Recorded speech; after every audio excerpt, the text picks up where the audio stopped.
And I want to welcome you. Do want to welcome you all to our second quarterly Power BI convening of 2024. It's great to see faces here, and we have a great lineup of presenters here for you all. And so the one thing I'll start off with, I'm assuming there may be some newcomers. And with that in mind, you may be wondering, what is the purpose of these gatherings? Why are we meeting together? And really the purpose of these gatherings and these convenings specifically is to come together as Power BI users and to share our expertise, number one, but also to engage in collaborative learning. So this provides an avenue for us to engage in collaborative learning, to learn from one another, to cross-pollinate per se. And also we're able to do that through our Power BI listserv as well. And so ultimately that is the purpose of these convenings. And with that, I also do want to give a shout out to Katie Wilson, David Butron, and Daniel Martinez. Working with them collaboratively to plan these convenings. And so do want to thank them for their efforts. And it's great to work with them again as we partake of collaborative learning. So without further ado, we'll go ahead and get started. We're excited about our presenters and what they'll be sharing with us today. Our first presenter is Ken Nelson. He's a director of the Office of Educational Effectiveness and Institutional Research at Loma Linda University. And the topic he will be focusing on today is sentiment analysis, analytics in higher education. So we're excited, Ken. And without further ado, I'll pass it over to you.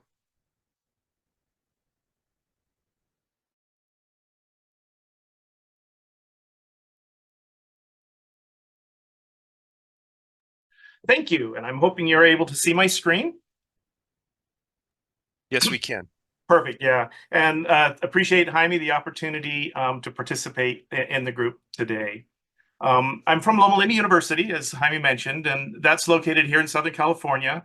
We're established more than 100 years ago, and we're a faith-based nonprofit private institution and have about 4,000 students. And this coming year, which is really big news for us, is we're going to transition to actually taking first-time, full-time freshmen. So that is a big step for us because we've always been transfer in the past. Our institution consists of 8 schools and 6 hospitals, and we've got over 100 programs that are offered. As far as my background, I've been using Power BI since its release in July of 2015, and I've presented with Microsoft Education, and I've created the key indicators dashboard that WASC Senior. I know that for community college you have WASC Junior, but for WASC Senior we have a key indicators dashboard that all institutions use during their accreditation and reaffirmation process. And it's a large dashboard, a report, I should say, because if we're going to be specific on between the difference of dashboard and a report, but it is a Power BI report with over 100 pages. So if you'd like to take a look at it, that's just a quick advertisement for that. Just search for WAS Key Indicators Dashboard. So today we're taking a look at sentiment analysis, and probably just to get an idea, what is sentiment analysis and what are we talking about when we mention it? Well, basically, Microsoft Cognitive Services offers the ability to analyze text, and it looks at the emotional tone of what is there. Now, to make sure we put that into context, when you're looking at the emotional tone of a short reply, you can pull it out easier. But the longer the response is, the more difficult it is to be able to really analyze, is the person saying something positive or negative? So we want to make sure we keep that in mind when we look at the different responses that are going to be generated. And basically what it does is it identifies it as negative, neutral, or positive. And when we're collecting the comments, we want to choose a methodology that meets the needs that you have in particular. For this one, I just decided, I need to make something quick and simple. I'm going to have maybe a couple questions so we can, slice or sort the responses. And so I use Microsoft Forms because it's really quick, it's really easy, And when you consider how you're going to connect to Power BI, it's important because you want to know, is this going to be a one-off and I could just download the results or have an Excel spreadsheet and import it into Power BI? Or is this going to be an ongoing process where I want to be able to update my results as people respond to the survey? So that's really important if you want to have automated updates, and it can be a real time saver depending on what you decide to use. So here's the little survey I created in Microsoft Forms. I called it Saturn Transit, and basically we're asking the place of residence of the respondents. Are they from Jupiter, Mars, or Saturn? And we want to know, how is the food service on the little shuttle that they were taking? So super easy, kind of basic, and you can take a look at the form if you like. Here's the link to the survey, and you can just put your phone up there and scan the QR code and actually take the survey if you like. But it gives you an idea of what I was trying to do in providing a simple solution to get data into Power BI, because that's really what we want to look at, is how do we deal with the data once we get it into Power BI. So to do that, in Microsoft Forms, it gives you a really great way to do it. So if you create something in Microsoft Forms, you can go and look at the results, and on the results page, you have the opportunity, and I've highlighted here with an arrow, to open in Excel. And when you open it in Excel, it actually looks at the data set that's being populated by the responses coming from the survey. So once you do that, it'll open up in a browser. But what you want to be able to see is you want to see that Excel spreadsheet in the desktop app. So if you click on Open in Desktop App, then you'll be able to see where that is actually stored, where that information is stored on the web, so that you can point back to it from Power BI and be able to capture the data as it comes in. And your refreshes can be automated because you're looking directly at the source that's being populated as people fill out the survey. So once you open up in the desktop app, you can say, you click on Info, and under Info, you'll see a little button that says Copy Path. And that's what you'll click on. And once you copy the path, then you can take it into Power Query and paste it. So basically, for those that, I know in talking to some, lots use Power BI Desktop, but don't actually go to the Power Query side because either they don't need it or they're not familiar with it and may not feel comfortable going to Power Query. But in this example for sentiment analysis, we do need to go to Power Query. So while you can import directly from Power BI Desktop, we're going to import from Power Query. So to get to Power Query, you're in Power BI Desktop. Up along the top of the ribbon, you'll see an icon that says Transform Data. You'll click on that, and once you click on that, you'll have a drop down, and you can either go to More, which has a lot of different listings, or in the main drop down for the most common, you'll see a selection that says Web. And what you'll do is you click on Web, and then that opens up a dialog box that says Add Data to your report. And it's here that you paste that copy path that we got from the Excel desktop app when we looked at it from Microsoft Forms. So when we paste it, there is one part that you have to remove at the end of it where you'll see XLSX, then there's a question mark, web equals 1. That part you want to delete from the link because it's not going to be helpful when we're actually trying to go to the web page and pull the Excel spreadsheet. So that's really important to make sure that's done.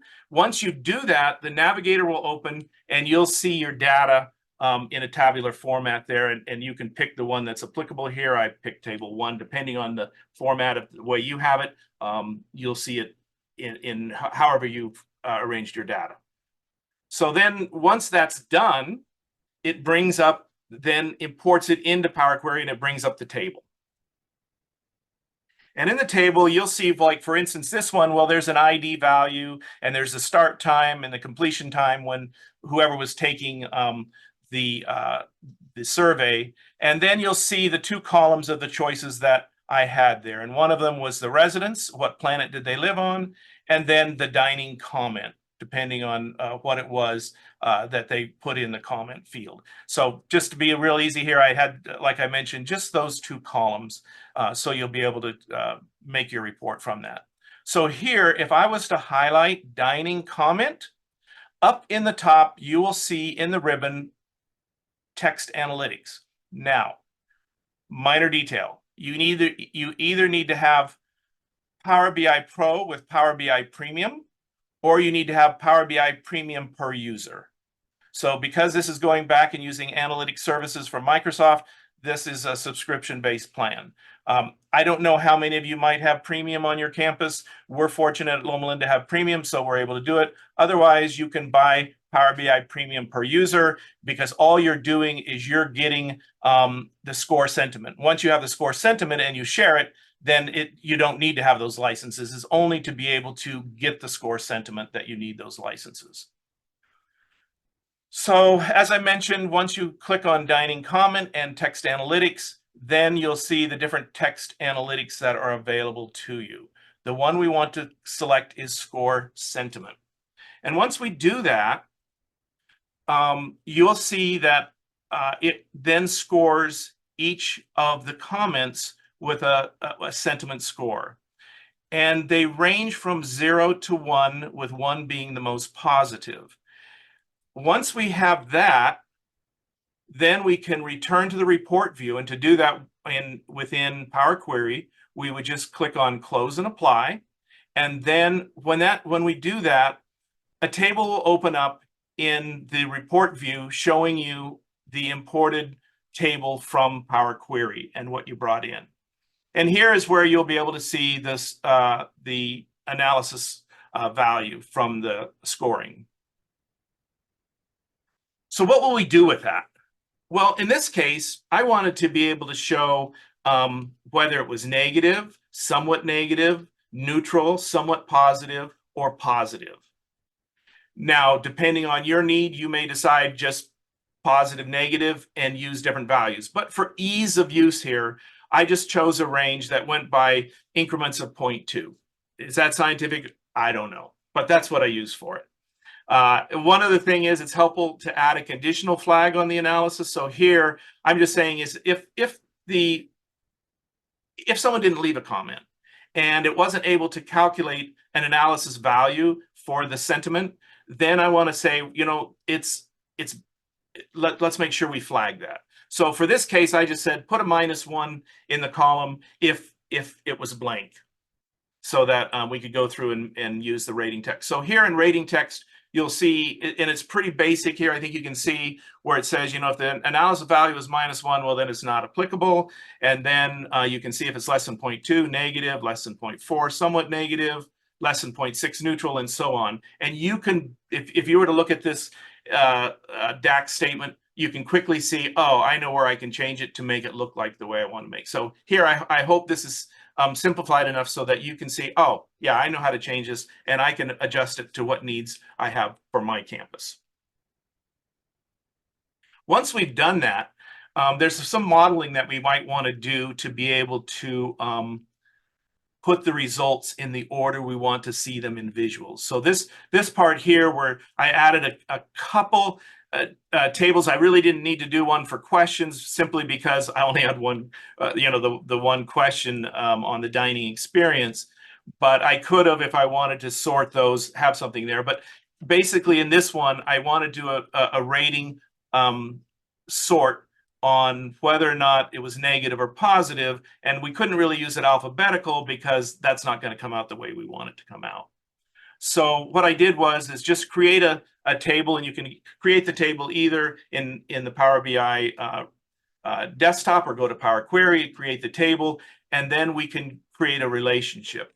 And in that relationship here, you'll notice that under the dining comment one, under Saturn Transit, which is our field, our table that we brought in, you'll see the rating text, neutral, negative, positive, and all, and that's because we made that DAX statement previously. For our rating table, we need to create one that names all the different ratings and then also puts the sort order there. So we'll write the numbers. So in the table, we'll have the rating text and the sort order. And then we'll create the relationship. And here, this relationship was created between the rating text in the Saturn transit data set and the rating text within the rating table data set that I created. And once we do that, then we can go back to the table and write another DAX statement. And in this DAX statement, we want to bring in the sort order that we had when we made that relationship. So you can see the DAX here. So I'm just, brought in the new table, and then what we're saying is that the sort column, and I put an if error there, so that allows you, in case something's not right or the numbers aren't right, it doesn't give an error, but it just puts a 0 there. So that's all this is. It says if error. But basically, the sort column equals related. That is the relationship that we created with those two tables. And we're just saying, I want the related sort column from the rating table to be brought into my main data set for Saturn transit. So you can see here in the picture, you can see the highlighted one that says rating text. And now you can see that column that I brought in that was a sort. So you can see neutral should be at the 3 position, negative is at the 1 position, because I wanted negative to positive going left to right. Depending on what you want, you could then switch that up. And when you created your rating table, you could change it to best suit your needs. So here then, once I have that column, I click on the rating text column, I click on sort by column, and then I select the sort column that I brought in from the related table. So that now will allow it to be sorted when I build my dashboard.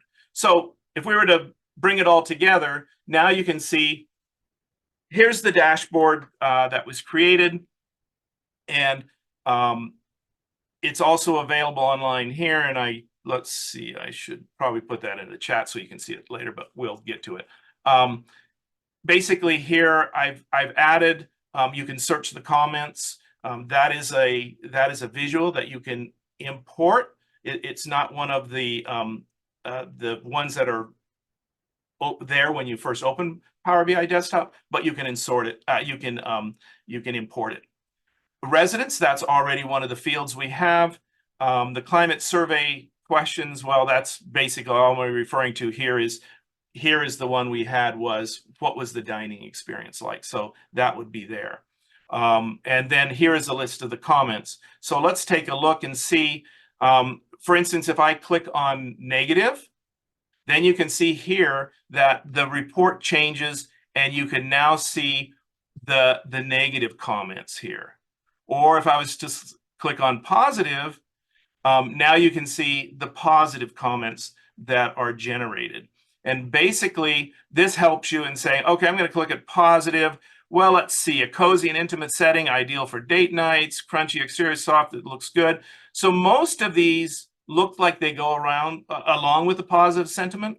Let's look at negative. So if I click on negative, here, disappointed by the dryness of the roasted chicken, it lacked flavor, grilled salmon. Okay, you're wondering, how did I get all these comments? Because certainly I'm not going to sit there and type in 105 responses. So what do you do when you need to generate data? You go to ChatGPT. So I asked ChatGPT, please give me 100 responses, negative to positive, on the quality of food. So that's where all these things, because I didn't come up with a hidden gem for breakfast. The French toast was light, fluffy, and delicious. I'm so happy for them, But anyway, ChatGPT, and while I'm talking about ChatGPT, I cannot emphasize it enough. Use ChatGPT for writing your DAX statements. You will find it is marvelous. I just, food for thought. So here, if we were to click on, for instance, restaurant in the word cloud, then you'd be able to see, okay, here are the negative and positive comments from the word cloud that allows you to see whatever I select. So it's an interactive word cloud. So you can see, and then also experience, like I click on experience, and then you can see, all right, there was 9 responses, 1 was negative, 1 was somewhat positive, and 7 were positive when you look at it. So as I mentioned, I'll make this dashboard available. and I don't know where Jaime, I'm sure you'll be able to share where it will be. But another thing up here, like I added the standard deviation, I averaged the average score, and those are all functions that you can pull out within Power BI. So I think I hope I didn't rush too much in getting through. I wanted to make sure we had enough time, but we'll go through and come to some questions and answers if I can help you with them. This is great. Thank you, Ken. Thanks for sharing, and thank you again for presenting to our Power BI user group.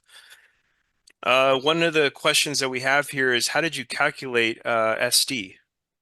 Okay, great question. That is a function within a Power BI. So you just select the function for that. You highlight, you select the column that has your analysis score, and it will calculate it for you. Great. Yeah, feel free. So this is a Q&A time. Feel free to go ahead and put your questions in the chat, or you're welcome to also unmute yourself and also ask your question directly to Ken. So this is a couple minutes we've allotted to for the purpose of Q&A. Any other questions?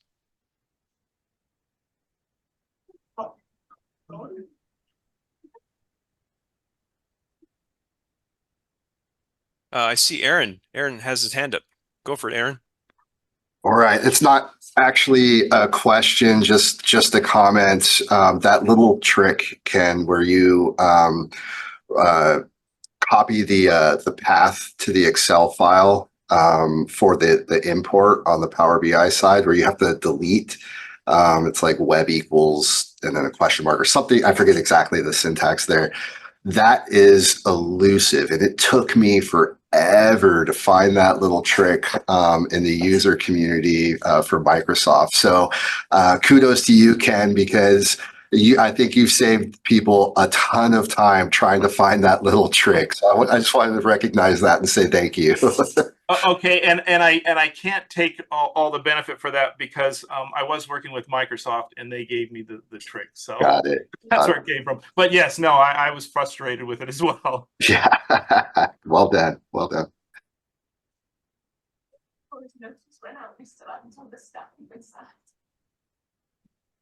And one question I have, this is great. In my mind, I was thinking, how is it that we can take even our own survey data at our own institution and even kind of do something similar to this? But it made me wonder what's one example or some examples of how you've utilized it at your own institution, and just to gather insight and to share that insight as well at your campus. Oh, absolutely. And I just put in the chat the link to the public dashboard for the Saturn Transit Survey. I use it actually on all our surveys on campus, but we don't make them publicly available because I use row level security within Power BI, but we use it for our climate survey, our exit survey, our wholeness experience survey, our chapel survey, and I'm sure there's some that I'm forgetting as well, but those are the main ones we have on campus, and it's all available there. The thing is, I always want to remind people is that this is not. Now I just see in the chat it says it looks like it's external. Did that link not work? Let's see. That should have prompting. I know it prompted me to log in. Okay, I'm sorry. Yeah. I copied my mistake. I copied the wrong one. Thank you for someone checking. When I put it there was two of them, and I copied the wrong. Please try that one and see if that works now. That works. Thanks, Ken. Perfect. Yeah, sorry about that. But as I was saying is, I want to make sure that people understand the sentiment analysis is not perfect. And depending on how long someone's response is, it can be misleading. So it's good to be able to check it.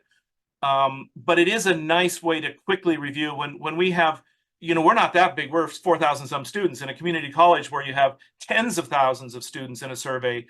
You can't really go through and read all the comments. It's difficult. So by doing this, you're able to sort those comments. And then if you have Chat GPT 4 Plus, you can ask ChatGPT to summarize the results for you. And the reason why I say plus is that's because none of the information you put into ChatGPT is shared in its learning model or shared outside your institution. So it's a secure ChatGPT-4. And that way you can be able to put your comments there. It will come back with an overview, a bulleted list, or whatever you ask it to do to be able to tell you, hey, what are the comments talking about? Because when I see 10,000 comments and I want administration to look at 10,000 comments, that's not going to happen. They want me to summarize it. They want me to tell them what's happening. And it's a great way to be able to do summarizations. That's great. Thanks, Ken. Yep. And I'm just going to put a slide there if you want to contact me. My email address is wknelson@llu.edu. Great, thank you. Great presentation. Yeah, I'm just, again, I'm thinking of how are ways that we can utilize this at our own institution. So very insightful, well done, and thank you. Appreciate that. Thank you. One comment, I know Ken did make reference to the PowerPoint slides. That's something that we're working on right now in terms of making them accessible on the Fabric community page. So we will keep you all updated on that. And so nonetheless, we'll make sure to provide the presentation slides for you. So just an FYI. And thanks again, Ken. So now shifting gears to our next presenter. Our next presenter is Dr. Chris Busales. He's a professor of graduate and professional studies at CSU Sacramento. Thank you for being here with us, Chris. And the topic he'll be focusing on is Microsoft Fabric, OneLake, and Power BI. With that, welcome, and the floor is yours, Chris. Oh, thank you so much. Hi, everybody. Chris Busales. Just really briefly, what I do and how I work with Power BI is primarily through accreditation and program and unit analysis or college analysis. There's a group of us who meet with the associate dean and the chairs of different departments within our College of Education. And the coordinators all come together because we have to do things that, well, maybe you're familiar with, provide the accreditors with how we're measuring our mission and vision, for example, and how programs are using data for program improvement and so forth. So that's really what my focus is going to be on. And so what I plan on doing this morning is to talk about and show you what dashboard or scorecard I'm going to say dashboard. I like it better that we use for college and program assessment, and I'll tell you about leveraging OneLake and how I intend to do so. The importance of generating multiple tables and how within Fabric it'll make a copy of a table and then slice and dice it any way you want, and that is extremely useful. And then I will just reference paginated reporting. I haven't done this part yet, so really you're going to see a lot of what I wish, and so I hope that that you'll get something out of this as you see it. And then I want you to see a survey dashboard that we use for our credential programs. We have to report. We have to report to the CTC, California Commission on Teacher Credentialing, and show them how we are using data to improve our programs, and they have a really big interest in how we use survey data. There's some things that are really useful in Fabric where you have scheduled updates, doing queries in the cloud, and then data analyses that I want to do using Copilot. And as Ken said, you need a pro license for some of these things, and I don't currently have one. Let me just give you a real quick overview of the first dashboard I want to talk about, and then explain why Fabric is going to become essential for what we're doing. Ignore the numbers if you don't mind. I just threw up toy numbers for now so that don't get in trouble with my colleagues, anyway, we have a program that is early childhood education and that program has faculty and a coordinator a language and literacy program coordinator and faculty, school nursing, special education or education specialist, single subject, multiple subject. I probably should kind of zoom in on this. That might help a little bit. Administrative services, that's like the principalship, school psychology, counselors, social work, etc., and communication and speech disorders. And so what we have to do is show accreditors as a college how we, for example, are measuring one of our values like collaboration and partnership. And the way that we came up with it, it's actually the work of two of my colleagues, Admin Mira and Pia Wong, is this. We try to compare how students report, like, let me give you one of the toy examples here. How students, for example, in education specialist, on the survey, that's this one here, I'll just put an S, feel about their own performance in relation to collaboration and partnership. And so that's one of the questions on the survey that they have. It's worded in a particular way, and then we report just the mean. This is for a direct assessment that students do in their programs, and that's tied to collaboration and partnership. So there's a rubric that's used, and every program's different, by the way. There's a rubric that this program uses that has one of the criteria that links to that. If I can just, I'm going to show you this live in a moment, but I just wanted to show a couple more things before I start talking about fabric and so forth. That on this value, collaboration and partnership, so school nurse and education specialist, mild mod, have their own exit surveys. And so on the exit survey question for school nurse, that's collaboration and partnership, you can see the mean here, and then here, collaboration and partnership, you can see the mean here. And then one represents, like I said, I just generated toy numbers for this.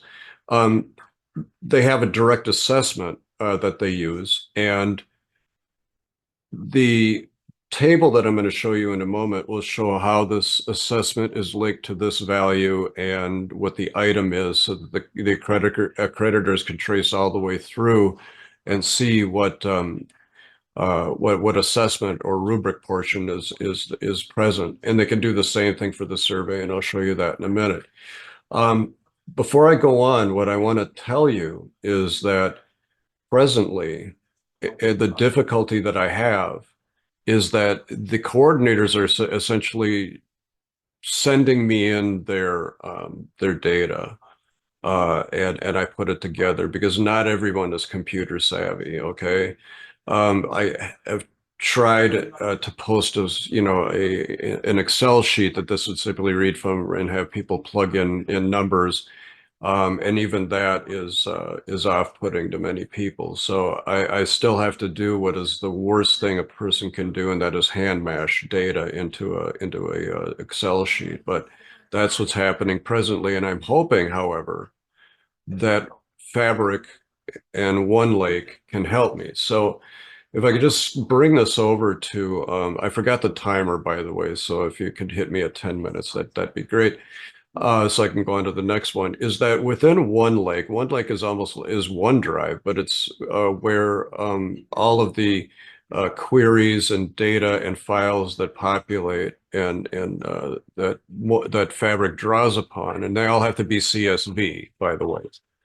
And there's problems with that. If you have spaces in your headers, it complains. So there are still things that need to be worked out. I found out that the hard way. But anyway, what I'm hoping is that every program coordinator can just get their own Excel sheet, and that they will populate that Excel sheet.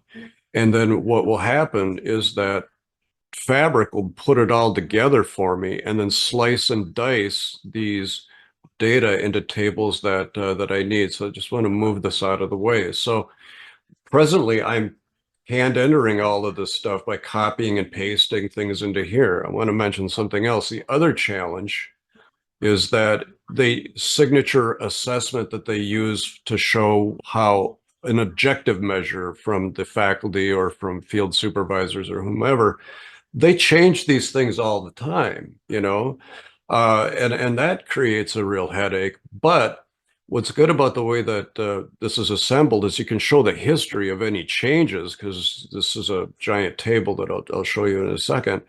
But what I'm trying to say is that there are many different people who have fingers in these data, but there's only one pair of hands that puts it together, and that's me, and that's not such a good thing. So let me jump over to show you what what it looks like in the background. So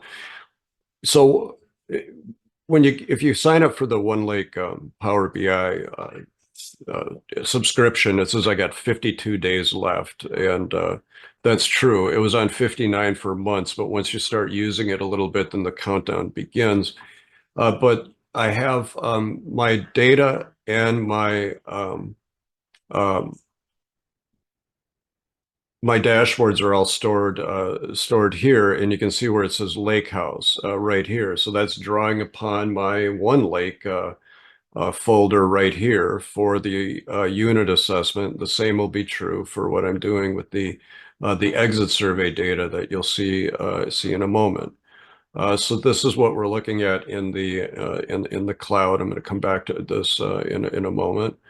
And this is the data table that I was talking about. And so every semester I update this by putting their data together and then copying and pasting it into this. We have our own codes for the survey year and the academic year, etc. And in here you can see, if I scroll all the way over to the side, that we have the value that aligns with the assessment, which aligns with what assessment is used. This is the completer survey item right here. And then we have any notes that I take. You When have 10 minutes, Oh, Chris. good, thank you. So what One Lake can do, if I just jump over to this data factory item right down at the bottom, I hope you can see that way down there. If you can't, I'll zoom down. It says data factory, and under data factory, we have a number of little fun things. I'm going to show you this, but there's also data engineering, science, the warehouse, real-time analytics, and those are things that I haven't explored in depth yet, but um, I know that they will be useful at one point. So this is my data set. Let me just jump back over here and explain why this is so useful. Let me try to show you the data factory really quick. Within the data factory, I can create a data flow right here, which I have done, that's going to pull in the data from that folder that I was talking about right here. So let's say I've got my main primary table here or somewhere else so that they can't see it, and all of the subsequent CSV files that they need to be saving with their updates, their changes, their year-by-year stuff. And using data flow, I could pull all that data in, and then I can create links that will put it all together for me. Once those things are together, and some of you, if I'm speaking out of if anything I'm saying is wrong, feel free to correct me. Let's see. So once the data are and the tables are there and they're united with a primary key, of course. The next thing that I can do, and I'm having a degree of difficulty doing that, is this. I can go up to back to the data factory and create pipelines. So I'll click on that just so you can see it, and I'll just create that. And the importance of a pipeline is that I can slice and dice the data any way I want. I can bring in the data from the pipeline or from the generator. I can copy the data into the I can make a copy of the data in the large table that I pulled all that data together, and then I can slice it up. And I want to explain why that's important. By copying the data and creating data flows, if I may pause, Notebook is really cool because you can it'll write the code for you and the SQL statements for what you are trying to achieve, but I won't be talking about that today. The importance of that is as follows.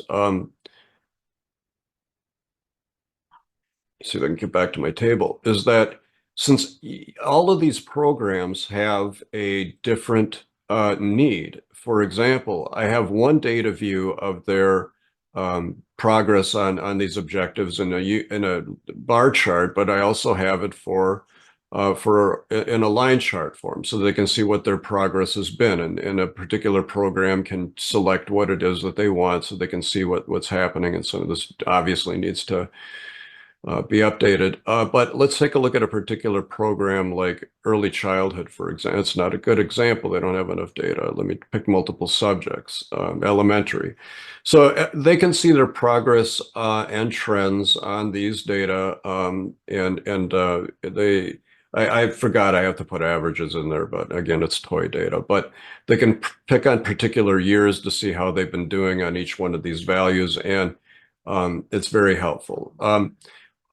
The accreditors and the accreditation teams have really liked what they've seen because we can tell a story about the unit and how all of us are meeting these objectives in different ways, and how we're looking at student sentiments, not as in depth as Ken is proposed, but as you can see here. Now, I want to flip over to, and stop me at 20 minutes, please.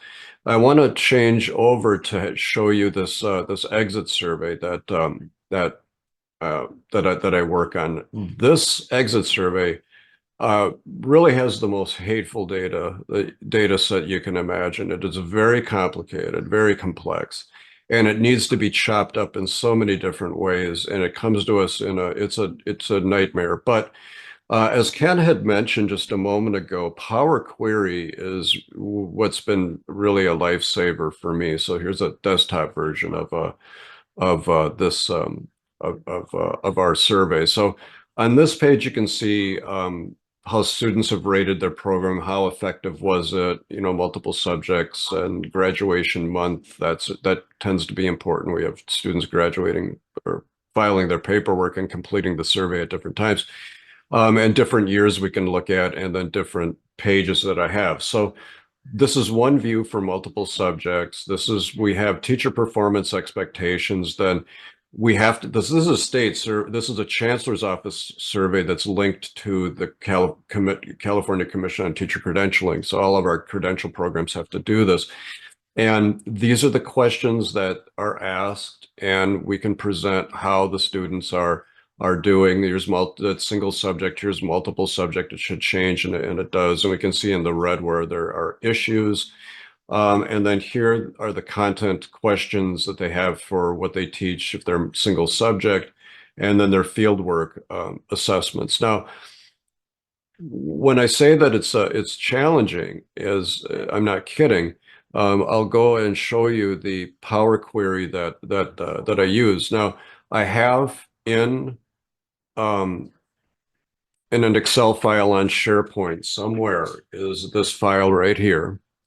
And this is another thing that I have to hand update and append every semester. At the end of every semester is when I do it. And I have to run all kinds of analytics with this. I have to run SPSS to do various reports that everybody needs. And just scrolling through this data set, you can see that it is a lot of fun. And these are all of the, I have the sources. Oops, I should have just left that alone. But you can see that I have to do a lot of querying all the way through, or steps for rearranging and making this data set work. And I try to name them so I can remember what the heck I did. But you can just see that it's just crazy, all the things that have to be done in order to make it work in those little tables that you saw.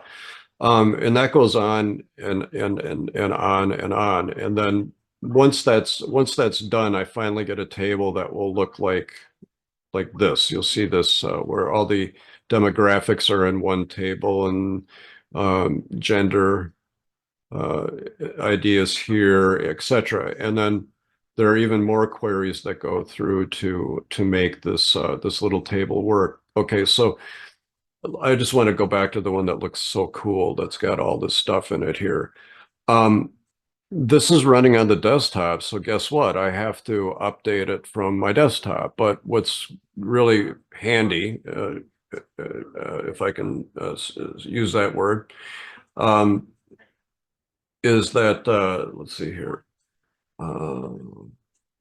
is that I can actually do all of those queries in Fabric through one of the I think it's through the data engineering tab. I don't want to click on it because might not find this again. But the beauty of that is that I could simply drop a updated table, you know, without touching the data, because I don't hand mesh anything with these data. They come to me and I append exactly what's there. But I wouldn't have to do that anymore. I could just take the file, drop it into its appropriate folder on OneLake.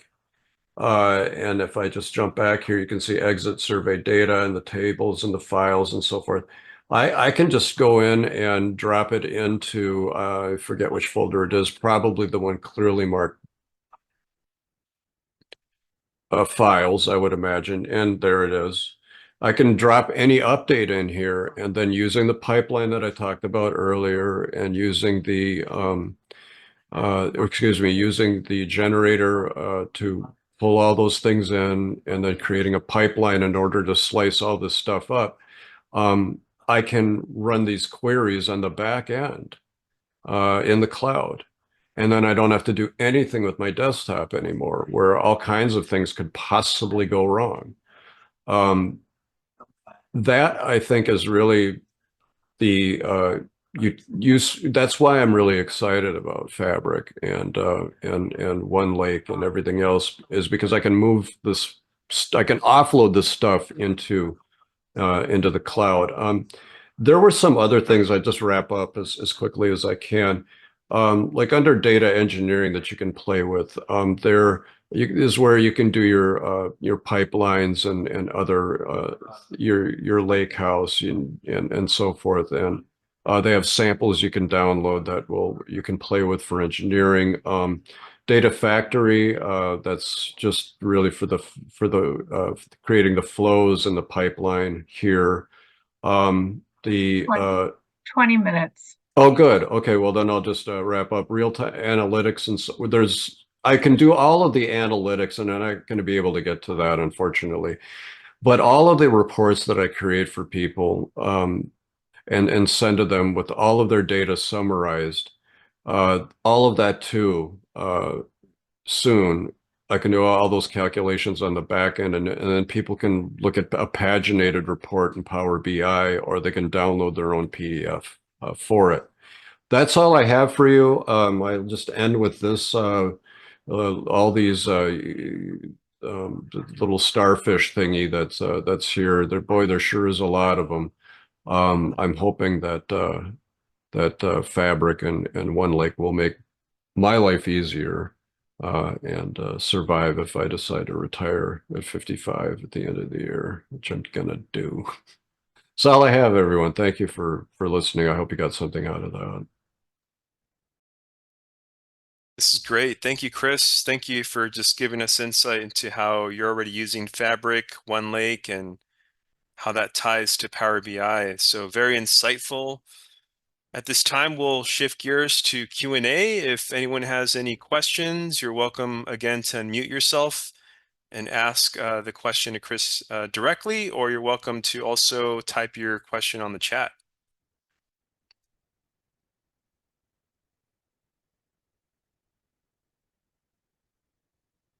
Or I guess the other thing I'll throw out there too is, because this is actually the thing I've been wondering about, are there other people on the call that are using Fabric that have taken the plunge and are utilizing Fabric, OneLake, and using it with Power BI?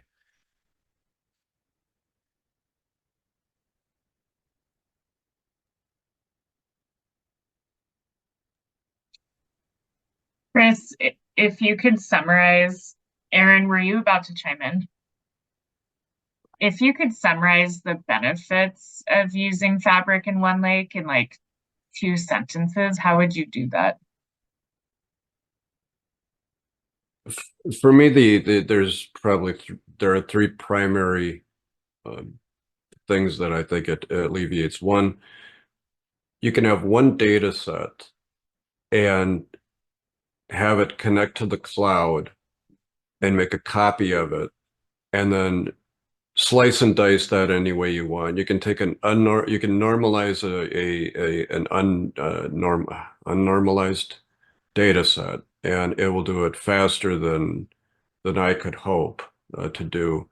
And it will also provide a lot of help for writing the queries that need to be done to do that. Another thing I think that is really useful is that with those tables, you can set the permissions on them, and people only see what they want, they should see, because it's all been diced up and so forth. And the other thing is that the queries can be run in the background, and I don't have to do anything as far as running the query on my desktop or any of that sort of thing. And I think it's faster.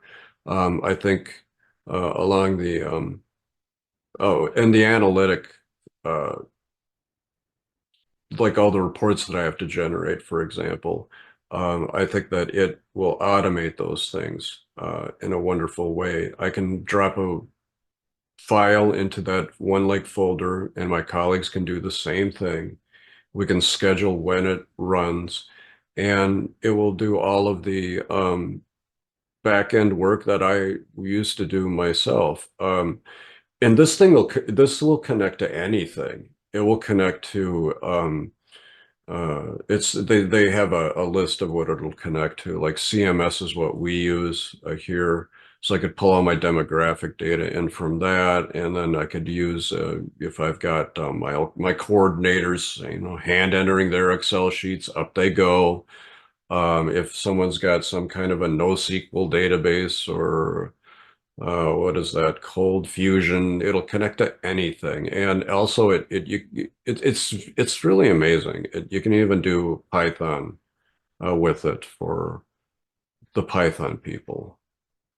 It's worth looking into, and I hope that I've given you some insight in how I intend to use this. And I do have a consultant I've hired to teach me how, by the way. This is I'm not going alone.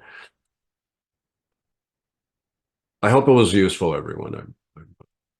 Yeah, thanks so much, Chris. Aaron, I saw you turn your video on, so I just want to make sure that you. Okay. No questions? Any other questions?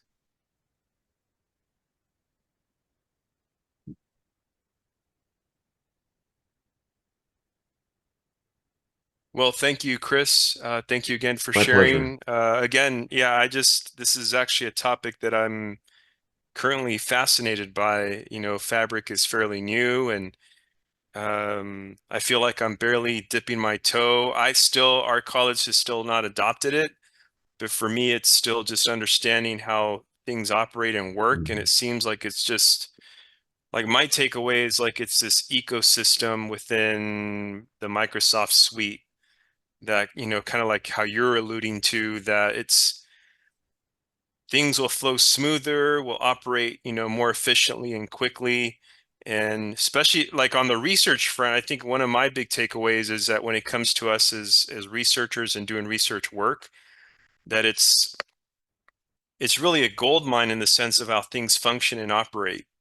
And so it's really, in many ways, my takeaway is that it's kind of even,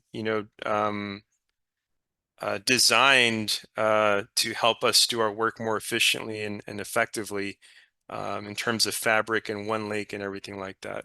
And I wanted to add, Ken had mentioned sentiment analysis and so forth. I don't have the license to do it, but I have thousands and thousands, going all the way back to like 1996, of student comments on their progress on the exit survey that they take. And it will do sentiment analysis. You could use Copilot to do questions that you have about the data, and it will run. I think it's simple statistics now that'll get more and more complex. And again, Python for the Python people. I was more of an R person, so I'll reluctantly go over to Python, but. It will do all the AI things you can imagine, stats, sentiment analyses, and um, I think it's just really amazing. And it'll generate dashboards or scorecards or what have you for you. You can just have it plot something out. It didn't do very well for what I need, but it'll get there one day. Yeah. Well, thank you again, Ken. Thank you, Chris, for joining us, for just sharing your expertise. I know it's 10:58, just a couple of items.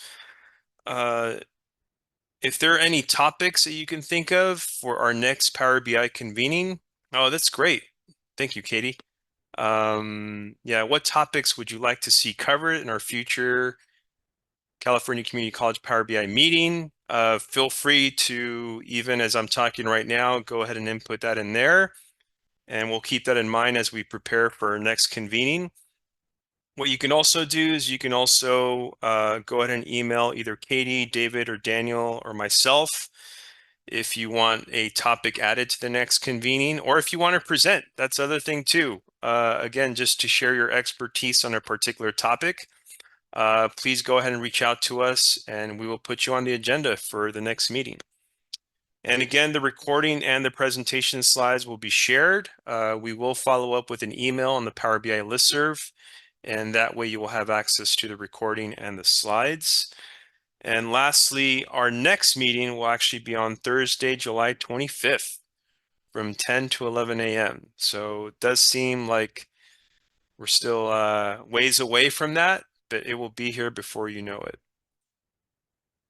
And with that, I will check in with Katie and with David to see if there's any final thoughts or comments on their end.